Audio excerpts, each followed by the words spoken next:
my name is Tony Burtis, founder of Western Door Paranormal Studies. Go to any major city, town, or village, and you're bound to find some urban legend of a vanishing hitchhiker. The vanishing hitchhiker story is one of the top paranormal stories out there. Resurrection Mary of Chicago is probably the most famous of these vanishing hitchhikers. Western New York, not to be outdone, has several such vanishing hitchhiker stories. A couple of which actually take place right in this vicinity that we're doing this film. Now, the characters in these stories vary.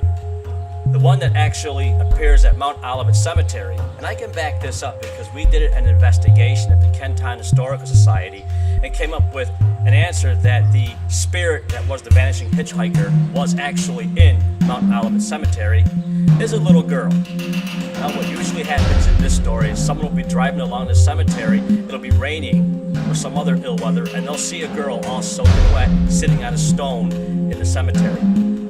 They'll pick her up and they'll go to take her to where she lives. As they near where she lives, he'll look back to talk to her and she'll be gone. Another interesting story actually involves the Delaware Avenue S-curve. Now, the Delaware Avenue S-curve is unique because it bisects on one side Forest Lawn Cemetery and on the other side the Delaware Park. I consider both of these power points, and they also have their spiritual activity. Now, someone will be driving along the Delaware Avenue S-curve and they'll come across a haggard old lady. And much like the little girl story, they'll stop, they'll pick her up, and she'll give them directions where to take her. They won't get too far because he'll look back to say something to her and she'll be gone. A third such story actually involves the I-90, where drivers along the I-90 will see a bearded male in a robe actually trying to tell them a ride. Needless to say, this fellow wearing a ceremonial robe almost never gets picked up.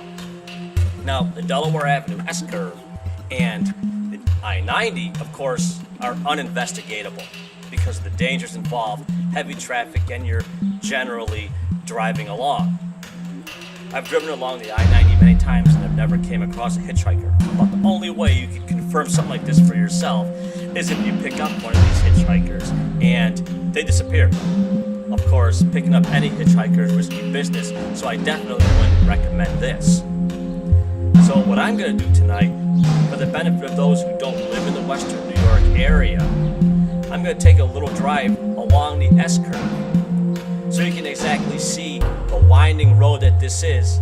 And it's a pretty neat drive. It goes through some viaducts, and of course you can see on one side the cemetery, and you can see on the other side the park.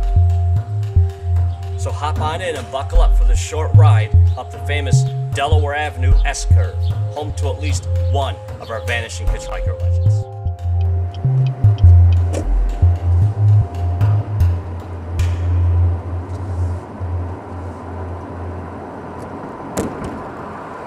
Okay, we are now preparing to enter the Delaware Avenue S-curve. We are going to have Forest Lawn Cemetery to the left, and we are going to have Delaware Park to the right.